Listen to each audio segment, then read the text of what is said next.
저희가 직접 이제 운영을 한다고 치면은 많게는 2% 이상까지도 높은 수익률을 볼 수 있고요. 종로 쪽에 아직도 좀 20억대 호스텔 가능한 물건이 좀 있죠. 있습니다. 또 이슈가 되는 게 에어비앤비 같은 경우는 예, 맞습니다. 기존에는 근생 건물에다가 불법적으로 운영하시는 분들이 있었는데 25년 10월 16일 이후로 에어비앤비에서 이제 예약을 하지 않겠다 공식적으로 발표를 했기 때문에. 네, 안녕하세요. 빌딩형입니다. 최근에 거래된 사례들을 저희 팀장들이 지역별로 소개를 해주는 코너인데요. 직접 소개하실래요? 예, 안녕하십니까. 빌딩원 중개법인의 박세현 팀장입니다. 오늘 제가 준비한 이제 포착 사례는 최근에 이제 가장 뜨겁게 트렌드되고 있는 숙박업, 종로구 중심으로 이제 상권의 흐름과 거래 사례에 대해서 말씀드리고 싶어서. 종로의 상권에 대해서 좀 설명을 한번 해주시면. 예, 일단은 종로구 같은 경우는 종묘를 중심으로 이제 서쪽과 동쪽으로 크게 나뉠 수 있는데요. 서쪽 같은 경우는 이제 익선동, 그리고 북촌, 소총 등 이제 젊은 친구들이 소비할 수 있는 그런 트렌디한 상권이랑 이제 전통 상권이 좀 섞여 있는 그런 쪽으로 보시면 될 것 같고요. 동쪽 같은 경우는 저희가 좀 유명하게 알고 있는 광장시장, 그리고 동대문, 동묘까지 있는 이제 이런 관광 벨트로 지금 많이 묶여 있는데, 최근에 이런 동서 구분 없이 외국인 관광객이 증가함에 따라서 숙박업이 가장 이제 핫한 트렌드가 된 배경으로 보고 있습니다. 최근에 제가 그 업계 관계자분들 만나보니까 수요가 엄청나대요. 예, 맞습니다. 보통 이제 숙박업 중에서도 이제 일반 숙박업과 관광 숙박업 이렇게 나뉘어지는데요. 저희가 이제 술 먹고 일본을 가는 그런 모텔 같은 일반 숙박업이 있고, 그때 60점짜리를 100점짜리로 만든 사례로 소개해 주신 관광 숙박업에 속하는 호스텔이 굉장히 핫한 상권이라고 보시면 될 것 같습니다. 또 이슈가 되는 게 에어비앤비 같은 경우는 예, 맞습니다. 최근에 이제 법이 바뀌어서. 예, 맞습니다. 기존에는 근생 건물에다가 불법적으로 운영하시는 분들이 있었는데 25년 10월 16일 이후로 에어비앤비에서 이제 예약을 하지 않겠다 공식적으로 발표를 했기 때문에 아마 26년도 1월 1일부터는 좀 불법적으로 운영하시는 분들이 많이 사라질 거예요. 그래서 더 호스텔이나 모텔 같은 합법적으로 운영하실 수 있는 숙박업의 형태가 더 인기를 끌고 있는 배경이 되지 않을까 싶습니다. 그리고 또 에어비앤비는 그 명의당 한 개 호수만 맞습니다. 운영할 수 있기 때문에 사실 호스텔하고 좀 규모가 다르잖아요. 예, 맞습니다. 이런 179평짜리 건물 같은 경우 호스텔에 호수를 10개 이상 만들 수 있으니까. 맞습니다. 그러면 이제 수익률 어떤 그 구조가 완전 다른 거죠. 예. 숙박업 같은 경우는 보통 저희가 일반 상업지에 두고 검토를 하는 게 일반적인데요. 보통 왜 일반 상업지를 저희가 검토를 해야 하냐? 이제 숙박업이 가능한 물건을 검토할 때 일반 상업지역에 허가증이 나오기 때문에 일반 상업지역을 일반적으로 보십니다. 근데 이제 호스텔, 관광 숙박업에 속하는 해당 구는 일반 숙박업이랑은 다르게 1종, 2종, 3종 일반 주거지역, 그리고 준주거, 준공업까지도 허가를 받을 수 있는 조건이 있어서 폭넓게 사업을 할 수 있는 영역이라고 보시면 될 것 같습니다. 근데 사실 상업지라고 하면 사람들이 네. 땅값이 비쌀 거라고 생각을 하잖아요. 맞습니다. 그 부분에 대해서는 어떻게 생각하세요? 특히나 종로 같은 경우는 사대문의 중심지로 보기 때문에 문턱이 높다라고 생각을 하실 수도 있는데요. 보통 이제 이런 대로변이나 보면은 2, 3억대에 대한 고가 지역도 있지만 5천에서 7천 사이의 평당가를 이제 형성하고 있는 합리적인 지역도 있어서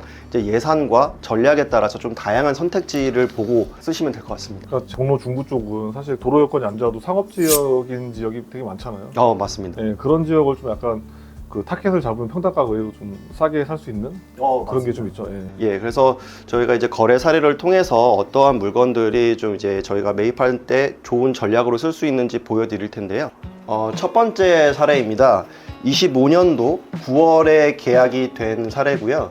매매 가격은 30억, 그리고 평당가액은 약 9,300만 원 정도로 거래가 됐습니다. 이 물건 같은 경우 좀 특징이 워낙 오래된 건물이라 준공 연도가 표시가 안 될 정도의 목조 건물입니다. 다만 이런 단점에도 불구하고 보시면 여기서 굉장히 가까운 초역세권, 이제 숙박업을 영위할 수 있는 숙박업 허가증, 이제 증이 살아있는 좀 희귀한 매물이라고 볼 수 있고요. 보시면은 좀 안쪽에 박혀 있어서 평당 9천만 원 이상이 맞느냐라고 보실 수 있는데요. 숙박업의 관점으로 보면은 굉장히 좋은 물건입니다. 평당 9천만 원 이상이지만 여기서 가까워서 이제 외국인 관광 수요를 흡수할 수 있는 위치다, 이렇게 보시면 될 것 같습니다. 여기 내부 시설을 좀 하시면 네. 지금보다 좀 더 높은 수익이 될 수 있고, 실제로 저희가 이제 매물을 물어볼 때 일매출 한번 여쭤보잖아요. 예, 맞습니다. 사실 이 건물이 하루에 57만 원에서 많게는 한 125만 원 정도 1매출을 찍었다고 하더라고요. 그럼 아마 좀 대비를 하면 좀 더 매출이 올라가지 않을까, 그래서 좀 높은 매출을 바라보고 매입을 하신 거죠. 두 번째 사례는 어디에 있는 거예요?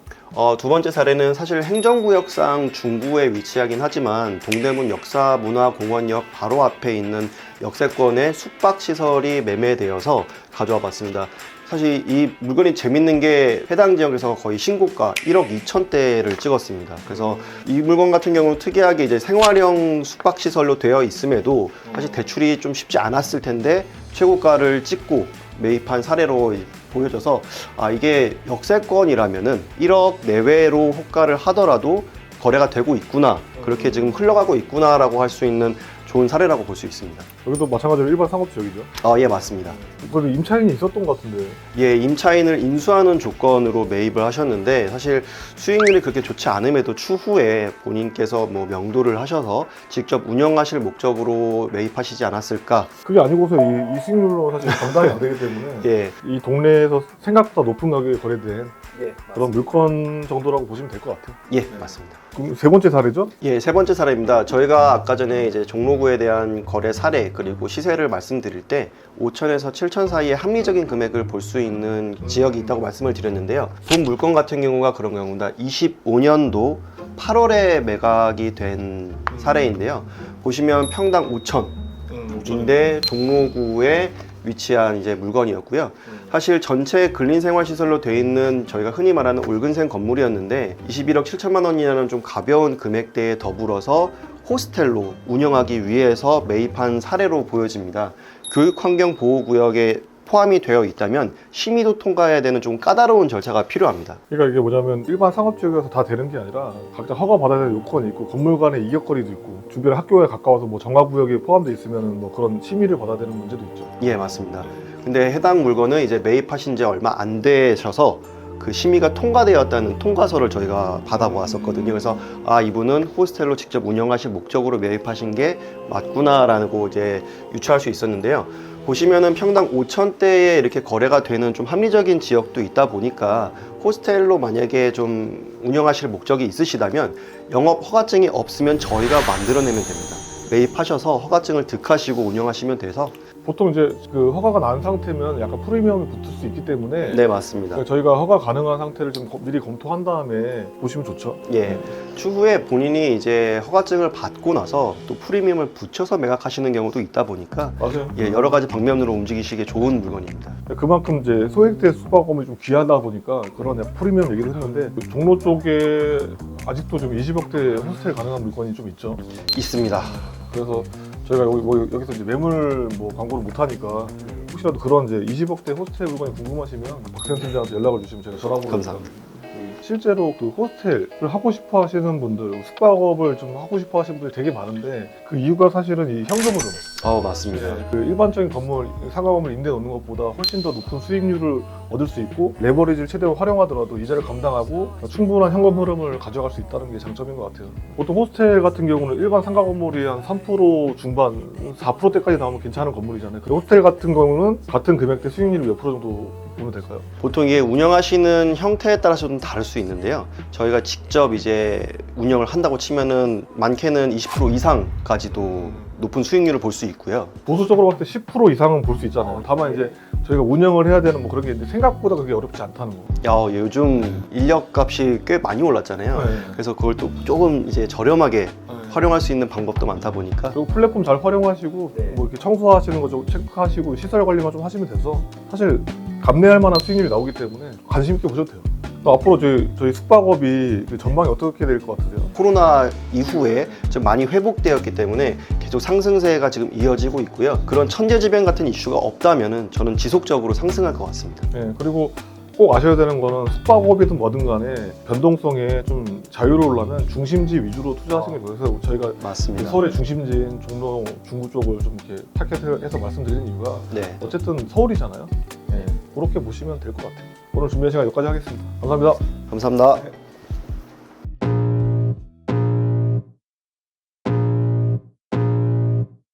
I can feel the blood creeping up from the heathens. Got will, got fight, got pride, got reason. If they wanna go eat, then you know I'm gon' feed them. If you're coming for